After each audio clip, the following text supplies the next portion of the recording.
U.S. troops and Afghans killed in suicide attacks outside Kabul airport. The deadly blasts came as the United States and other Western countries raced to complete a massive evacuation of their citizens and Afghan allies following the Taliban takeover of the country. 15 U.S. service members were injured in addition to the 12 dead, said General Frank McKenzie, commander of U.S. Central Command. U.S. President Joe Biden, speaking from the White House, called the troops heroes.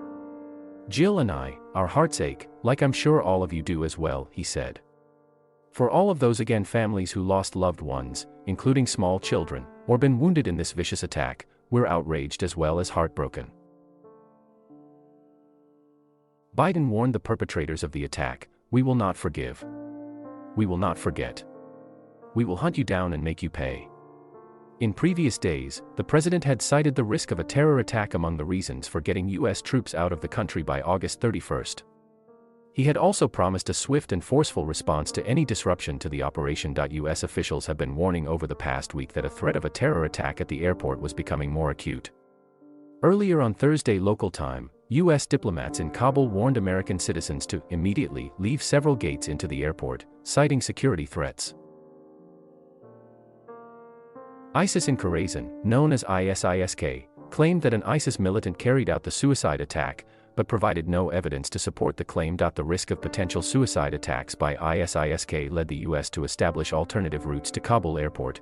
Earlier on in the evacuation operation, thousands of Afghans have been gathering at the airport's gates in recent days, trying to be evacuated. Footage posted to social media on Thursday showed chaotic scenes of crowds of people trying to help the wounded amid bodies on the ground.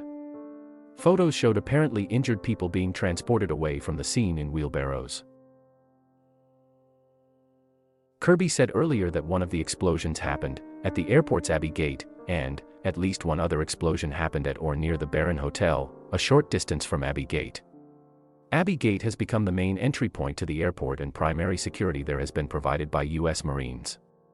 The area around that gate had been used for holding refugees after they passed through the Taliban checkpoints outside the airport, and before they were allowed to go to the airport. Baron Hotel was used by British soldiers and other allies as an evacuation handling center to process evacuees, before moving them up to the Abbey Gate. It is unclear whether international forces were still in the area when the explosion happened. The U.S. Embassy in Kabul said U.S. citizens who were at the Abbey Gate, East Gate, or North Gate of the airport should leave immediately, in the wake of the blast. There has been a large explosion at the airport, and there are reports of gunfire, the security alert said. U.S. citizens should avoid traveling to the airport and avoid airport gates at this time, it added. Immediately after the explosions, gunmen opened fire on service members and civilians, McKenzie said. Evacuations to continue. Tens of thousands of people have so far been evacuated by the U.S. military and NATO allies from the airport in the past 2 weeks. These evacuations are set to start winding down in the next few days, ahead of us August 31 deadline for the final exit from a 20-year war in Afghanistan. Over 95,700 people have been evacuated since August 14 and over 101,300 since the end of July. McKenzie said that the evacuations will continue despite the attack. Our mission is to evacuate U.S. citizens, third country nationals, special immigrant visa holders, U.S. embassy staff, and Afghans at risk. Despite this attack, we are continuing the mission, the evacuation at best speed, he said. But right now our focus we have other active threat streams, extremely active threat streams against the airfield. We want to make sure we are taking the steps to protect ourselves there. Our focus is on that, he added. He said the threats from ISIS were imminent, ranging from rocket attacks to vehicle-borne suicide attacks in addition to walk-in suicide attackers like the attack today. McKenzie also said the U.S. is sharing some intel with the Taliban for security purposes. They don't get the full range of information we have. But we give them enough to act in time and space to try to prevent these attacks, said McKenzie. He added that the U.S. is using attack helicopters and other manned and unmanned aircraft to defend the airport in Kabul. Biden said he would authorize whatever military leaders need, including more troops. These ISIS terrorists will not win. We will rescue the Americans. We will get our Afghan allies out. And our mission will go on, the U.S. president said. America will not be intimidated. Several European countries, including Belgium, the Netherlands, and Poland, have said their evacuation missions would end on Thursday. Denmark's last flight left Afghanistan on Wednesday evening. And Canada's efforts have also come to an end, General Wayne Eyre, Canada's acting Chief of Defence Staff, said in a virtual briefing Thursday.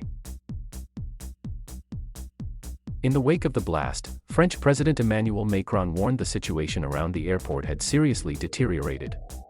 As we speak, we have 20 buses of dual citizens and Afghans that we would like to be able to repatriate, he said.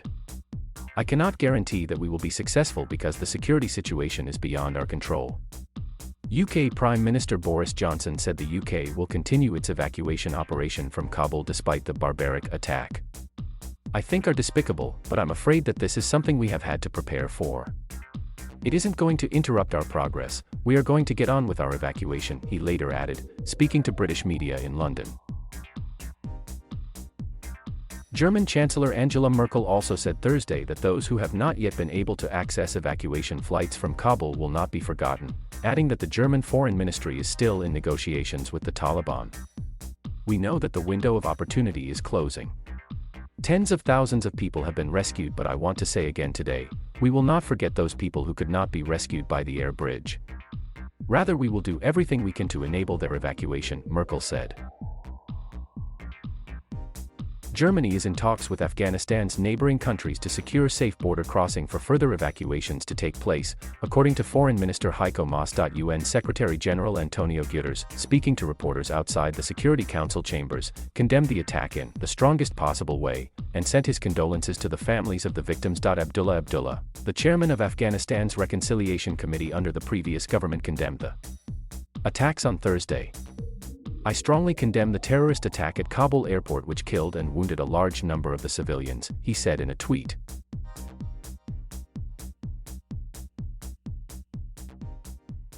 Thank you for watching.